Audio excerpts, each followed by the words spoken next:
সম্মানীয় দর্শক, দেখছেন এই মুহূর্তে নিউজ বেঙ্গল 24 ইউটিউব চ্যানেল। জানিয়ে দেবো আজকের বিশেষ খবর। তার আগে চ্যানেলে নতুন হয়ে থাকলে অবশ্যই চ্যানেলটিকে সাবস্ক্রাইব করে পাশের বেল বাটনটি অন করে রাখুন প্রতিদিনের বাছাই করা খবরগুলি সবার আগে পাওয়ার জন্য। আর ভিডিওটি যদি ভালো লেগে থাকে অবশ্যই একটি লাইক দিয়ে আমাদের উৎসাহিত করবেন। আরজি করে ডাক্তারের দুর্ভাগ্যজনক পরিণতি, মমতার বিরুদ্ধে পোস্ট করে চরম বিপাকে ছাত্র। আরজি কর সংক্রান্ত নানান পোস্টে 6 লাখ সোশ্যাল মিডিয়া, সমাজ মাধ্যমে ঢু মারলেই চোখে পড়ছে নানান অডিও, ছবি, ভিডিও। সত্য মিথ্যা যাচাই না করেই ঝড়ের গতিতে ছড়িয়ে দেওয়া হচ্ছে সেসব, যে কারণে রবিবার অবধি 1000 জনের বেশ মানুষকে নোটিশ পাঠিয়েছে কলকাতা পুলিশ। রাজনৈতিক ব্যক্তিত্ব, চিকিৎসক থেকে শুরু করে সাধারণ মানুষ লালবাজারে ডাকা হয়েছে অনেকে। এবার যেমন মুখ্যমন্ত্রী মমতা বন্দ্যোপাধ্যায়ের বিরুদ্ধে পোস্ট করে গ্রেপ্তার হলেন এক ছাত্র, মমতার বিরুদ্ধে পোস্ট করে গ্রেপ্তার হলেন ছাত্র।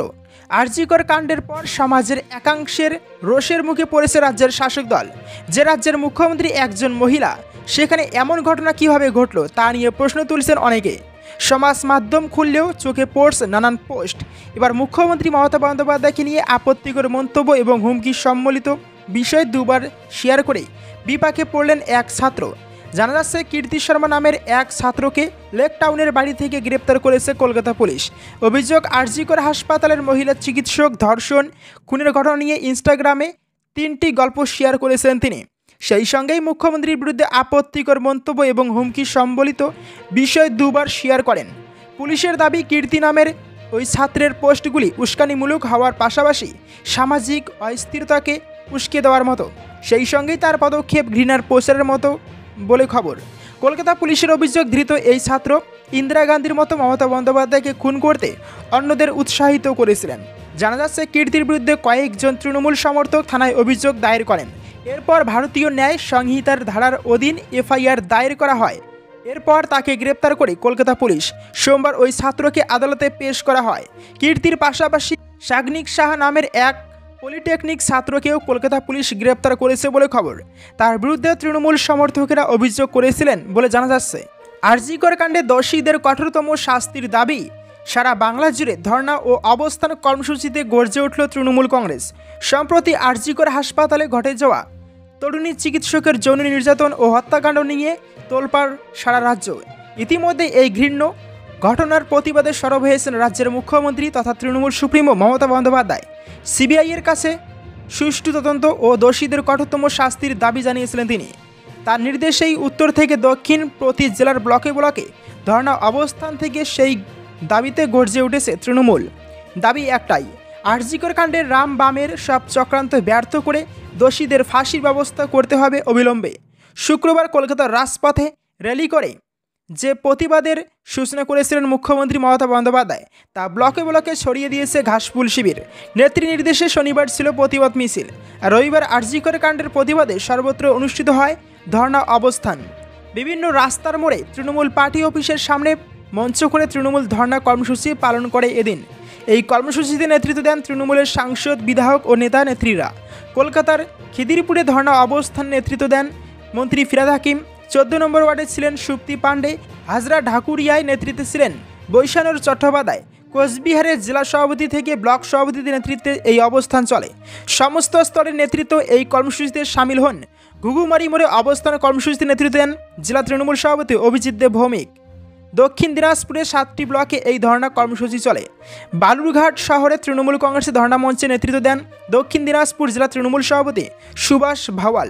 শহর তৃণমূল কংগ্রেসের সভাপতি প্রীতম রায় মণ্ডল। বীরভূমের নলহাটিতে তৃণমূল ধর্ণা কর্মসূচিতে ছিলেন ব্লকের 5 ম্যান কমিটির সদস্যরা। রামপুরহাটে বিধায়ক আশিস বন্দ্যোপাধ্যায়ের নেতৃত্বে মহকুমা প্রশাসনিক ভবনের সামনে ধর্ণা চলে। পাশাপাশি বাঁকুড়া, বিষ্ণুপুর শহর তৃণমূল কংগ্রেসের উদ্যোগে ধর্ণা গণ অবস্থান কর্মসূচিতে রূপান্তরিত হয়।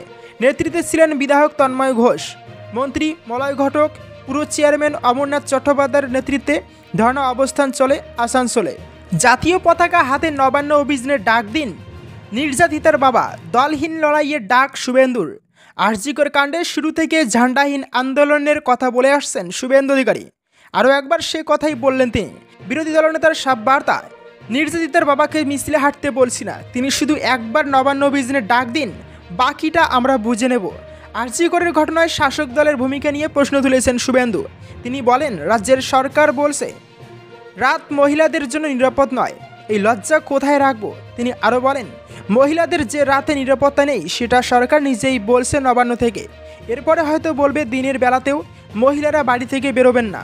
শুভেন্দু অধিকারী আরও বলেন, বিজেপি হোক বা সিপিএম, প্রতিটি রাজনৈতিক দলেরই কিছু বাধ্যবাধকতা রয়েছে, তাই আমরা এই পদক্ষেপ করতে পারছি না। তবে নির্যাতিতার বাবা একবার নবান্ন অভিযানের ডাক দিন, আমরা সবাই বেরোবো, তাকে আসতে হবে না। তিনি বয়স্ক মানুষ, শোকাতুর, জাতীয় পতাকা নিয়ে উনি একবার শুধু ডাকটা দিন, বাকিটা আমরা করে নেব। আরজিকর কাণ্ডের পরেও হুঁশ নেই, ফের ডাক্তার নার্সদের উপর হামলা, গ্রেপ্তার তৃণমূল নেতা। আরজিকর কাণ্ডের পর ফের একবার প্রশ্নের মুখে এসে দাঁড়িয়েছে নারী সুরক্ষা। একজন মহিলা যদি নিজের কর্মস্থলেই নিরাপদ না হন তাহলে কীভাবে চলবে, উঠছে এই প্রশ্ন। ইতিমধ্যেই নারী নিরাপত্তা সুনিশ্চিত করতে রাত্রিরের সাথী প্রকল্পের কথা ঘোষণা করেছে রাজ্য সরকার, যদিও তাতে বিতর্ক কমেনি। এর মাঝেই ফের একবার নাইট ডিউটিতে থাকা ডাক্তার নার্সদের উপর হামলা চালানো হলো, গ্রেপ্তার হলেন তৃণমূল নেতা। ডাক্তার নার্সদের উপর তৃণমূল নেতার হামলা, একদিকে আরজিকরের ঘটনায় উত্তাল বাংলা সহ গোটা দেশ, দিকে দিকে প্রতিবাদ চলছে। অপরাধীর শাস্তির দাবিতে সরব হয়েছেন সাধারণ মানুষ থেকে তারকা প্রত্যেকে। এসবের মাঝেই খোদ শাসক দলের এক নেতার বিরুদ্ধে ডাক্তার নার্সদের উপর হামলা চালানোর অভিযোগ উঠল। ইতিমধ্যেই তিনি পুলিশের হাতে গ্রেপ্তার হয়েছেন বলে খবর। ঘটনাটি ঘটেছে মালদহের হরিশ্চন্দ্রপুর গ্রামীণ হাসপাতালে। গত মঙ্গলবার রাতে এখানে নাইট ডিউটিতে থাকা ডাক্তার নার্সদের মারধর করার অভিযোগ উঠেছে। অভিযোগের তীর অবিনাশ দাস নামে স্থানীয় এক তৃণমূল নেতার দিকে। স্থানীয় সূত্রে জানা যাচ্ছে, নার্সিং স্টেশনে ঢুকে ডিউটিতে থাকা নার্সকে অকথ্য ভাষায় গালিগালাজ করা হয়। মেডিকেল অফিসার এর প্রতিবাদ করায় তাকে মারধর করার পাশাপাশি তাদের হুমকি দেওয়া হয় বলে অভিযোগ। এদিকে নার্সিং স্টেশনে চিৎকার চেঁচামেচির আওয়াজ শুনে হাসপাতালে বাকি ডাক্তার নার্সরা ছুটে আসেন। অভিযুক্তকে ঘিরে ধরে পুলিশে খবর দেওয়া হয়। এরপর হরিশ্চন্দ্রপুর থানার পুলিশ এসে অভিযুক্তকে গ্রেপ্তার করে। পুলিশের কাছে অভিযোগ, একজন রোগীর খোঁজ করতে এসেছেন ওই তৃণমূল নেতা। এরপর আচমকাই অন ডিউটি নার্সদের অকথ্য ভাষায় গালিগালাজ করতে শুরু করেন তিনি। প্রতিবাদ করায় চিকিৎসকদের মারধর করা হয়, এমনকি নার্সদের গায়েও হাত দেওয়ার চেষ্টা করা হয় বলে অভিযোগ। স্থানীয় বিরোধী রাজনৈতিক শিবিরের দাবি, অভিযুক্ত তৃণমূল নেতাকে আরজিকর কাণ্ডের প্রতিবাদ মিছিলে হাঁটতে দেখা গিয়েছিল। হরিশ্চন্দ্রপুরের বিধায়ক তথা রাজ্যের মন্ত্রী ও হরিশ্চন্দ্রপুর গ্রামীণ হাসপাতালের রোগী কল্যাণ সমিতির চেয়ারম্যান তাজমুল হোসেনের সঙ্গে তিনি মিছিলে হেঁটেছিলেন বলে দাবি। মমতার বিরুদ্ধে তোলা আঙুল ভেঙে দেওয়ার হুঁশিয়ারি, ফের বিতর্কে উদয়ন। আরজিকর মেডিকেল কলেজ ও হাসপাতালে তরুণী চিকিৎসকের মৃত্যুতে উত্তাল বাংলা সহ দেশের বিভিন্ন প্রান্ত। কলকাতা পুলিশ এবং মুখ্যমন্ত্রী মমতা বন্দ্যোপাধ্যায়ের ভূমিকা নিয়ে উঠছে প্রশ্ন। সমালোচকদের হুঁশিয়ারি দিলেন উত্তরবঙ্গ উন্নয়ন মন্ত্রী উদয়ন গুহ। মন্ত্রীর মন্তব্যের বিরোধিতায় সরব বিজেপি। তিনি বলেন, এই ঘটনার যারা মমতা বন্দ্যোপাধ্যায়ের দিকে আঙুল তুলছেন, যারা সমাজ মাধ্যমে মমতা বন্দ্যোপাধ্যায়কে গালাগালি করছেন, যারা আঙুল তুলে মমতা বন্দ্যোপাধ্যায়ের পদত্যাগ চাইছেন, সেই আঙুলগুলোকে চিহ্নিত করে ভেঙে দেওয়ার বন্দোবস্ত করতে হবে। না হলে এরা বাংলাকে বাংলাদেশ তৈরি করবার চেষ্টা করবে।